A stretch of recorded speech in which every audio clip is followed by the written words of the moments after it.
of a man named Stanley.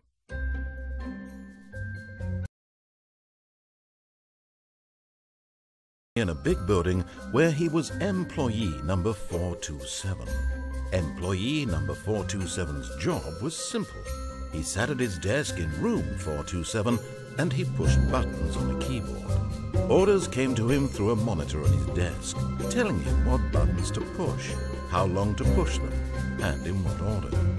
This is what employee 427 did every day of every month of every year.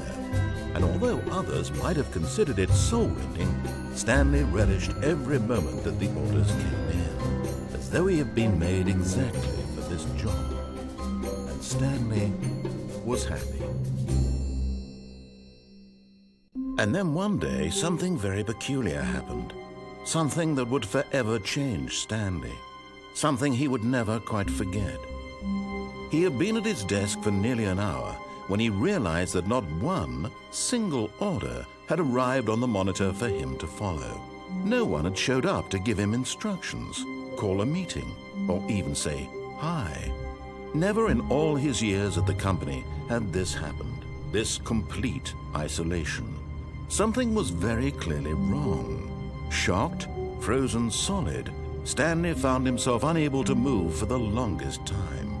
But as he came to his wits and regained his senses, he got up from all of his co-workers were gone. What could it mean? Stanley decided to go to the meeting room. Perhaps he had simply missed a memo.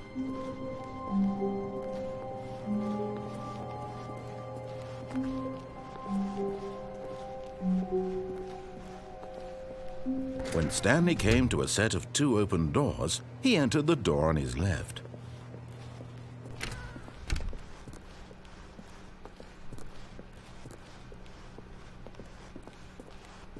Yet there was not a single person here either.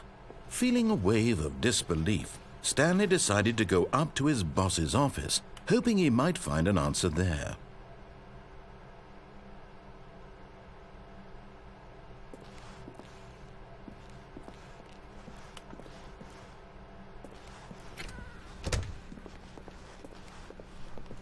Coming to a staircase, Stanley walked upstairs to his boss's office.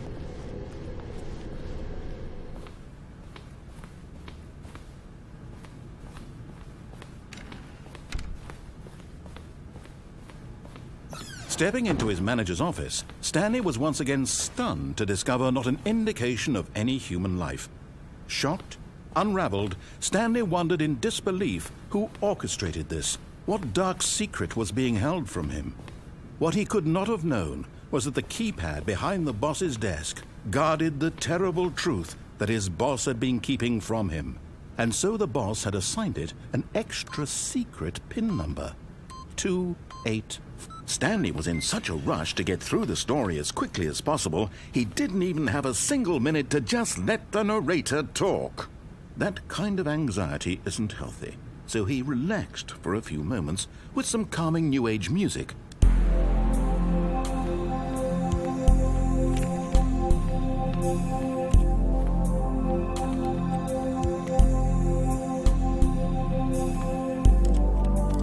Feeling soothed and rejuvenated, Stanley calmly walked forward into the opened passageway.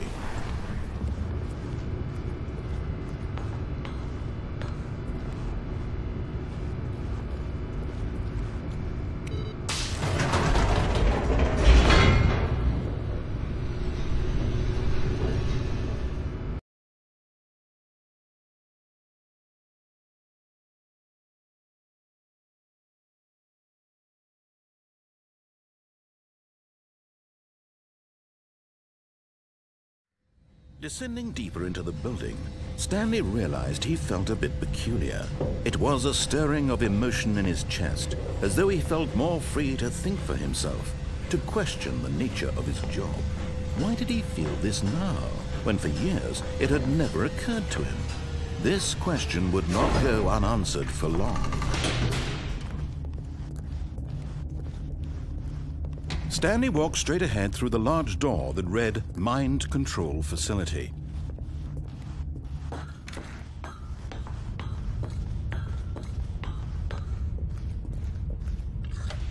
The lights rose on an enormous room packed with television screens. What horrible secret did this place hold? Stanley thought to himself. Did he have the strength to find out?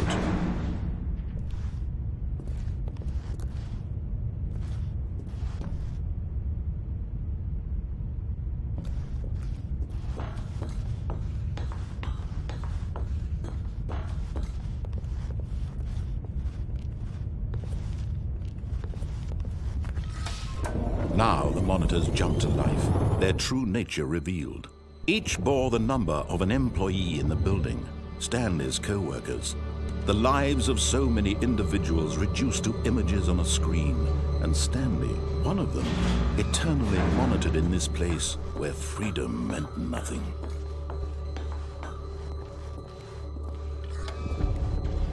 This mind control facility, it was too horrible to believe. It couldn't be true.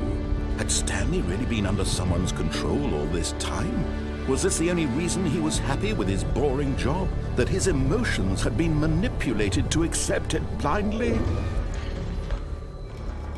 No, he refused to believe it. He couldn't accept it. His own life in someone else's control? Never!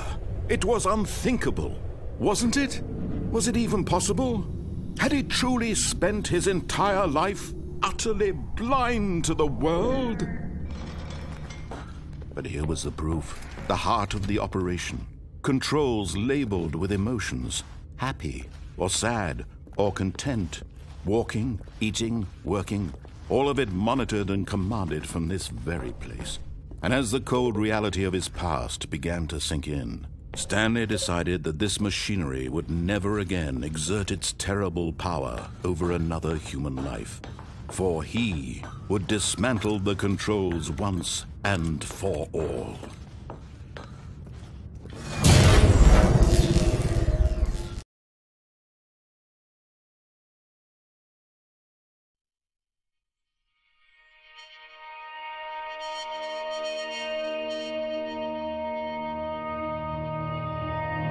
Blackness, and a rising chill of uncertainty.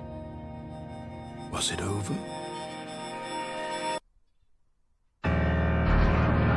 Yes!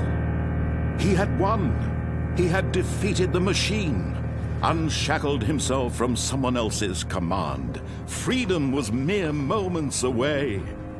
And yet, even as the immense door slowly opened, Stanley reflected on how many puzzles still lay unsolved. Where had his co-workers gone? How had he been freed from the machine's grasp? What other mysteries did this strange building hold? But as sunlight streamed into the chamber, he realized none of this mattered to him, for it was not knowledge or even power that he had been seeking, but happiness. Perhaps his goal had not been to understand, but to let go. No longer would anyone tell him where to go, what to do, or how to feel. Whatever life he lives, it will be his. And that was all he needed to know. It was perhaps the only thing worth knowing. Stanley stepped through the open door. Stanley felt the cool breeze upon his skin, the feeling of liberation, the immense possibility of the new path before him. This was exactly the way, right now, that things were meant to happen. And Stanley was happy.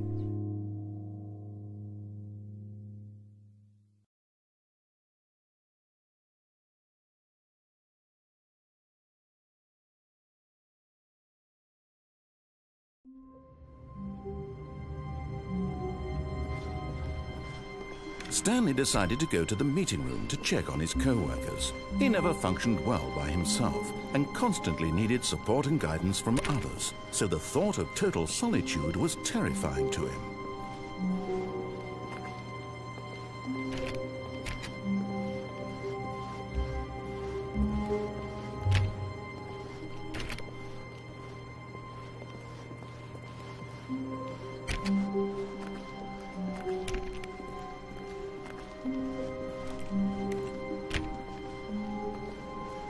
When When Stanley came to a set of 2 open doors, he entered the door on his left.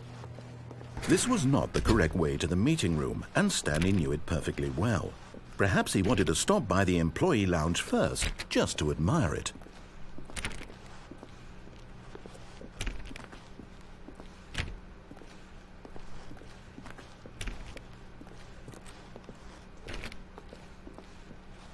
Ah, yes, truly a room worth admiring. It had really been worth the detour after all, just to spend a few moments here in this immaculate, beautifully constructed room. Stanley simply stood here, drinking it all in.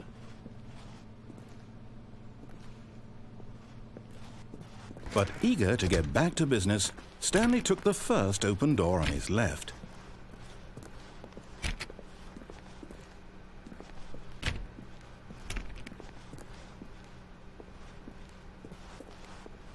And so he detoured through the maintenance section, walked straight ahead to the opposite door, and got back on track.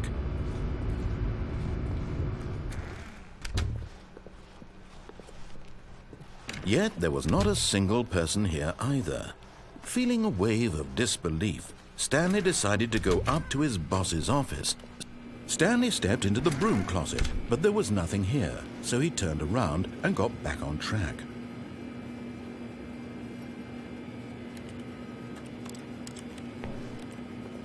There was nothing here. No choice to make, no path to follow, just an empty broom closet. No reason to still be here.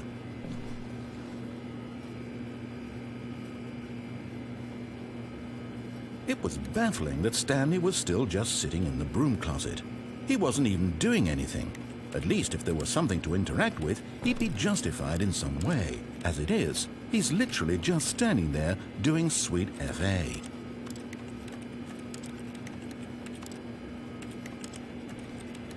Are you really still in the broom closet? Standing around doing nothing? Why? Please offer me some explanation here. I'm genuinely confused.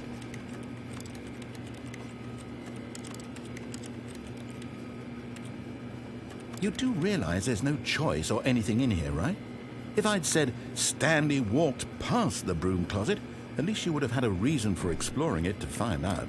But it didn't even occur to me because literally this closet is of absolutely no significance to the story whatsoever.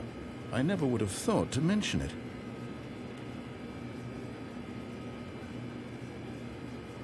Maybe to you this is somehow its own branching path. Maybe when you go talk about this with your friends you'll say, "Oh, did you get the broom closet ending? The broom closet ending was my favorite." I hope your friends find this concerning.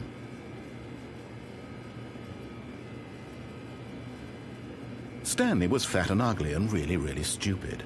He probably only got the job because of a family connection. That's how stupid he is. That or with drug money. Also, Stanley is addicted to drugs and hookers. Well, I've come to a very definite conclusion about what's going on right now. You're dead. You got to this broom closet, explored it a bit, and were just about to leave because there's nothing here when a physical malady of some sort shut down your central nervous system and you collapsed on the keyboard. Well, in a situation like this, the responsible thing is to alert someone nearby so as to ensure that your body is taken care of before it begins to decompose. Hello? Anyone who happens to be nearby? The person at this computer is dead. He or she has fallen prey to any number of your countless human physiological vulnerabilities. It's indicative of the long-term sustainability of your species. Please remove their corpse from the area and instruct another human to take their place at the computer, making sure they understand basic first-person video game mechanics and filling them in on the history of narrative tropes in video gaming, so that the irony and insightful commentary of this game is not lost on them.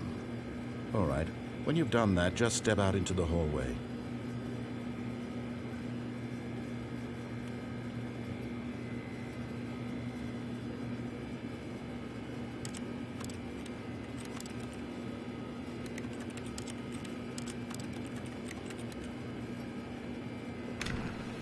Ah, second player. It's good to have you on board. I guarantee you can't do any worse than the person who came before you. Coming to a staircase, Stanley walked upstairs to his boss's office.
Okay, I think we all know the drill by now. Blah, blah, blah. Dark secrets, the keypad, Stanley pushes some buttons. Oh, hey, look, it's a new passageway. Quelle surprise.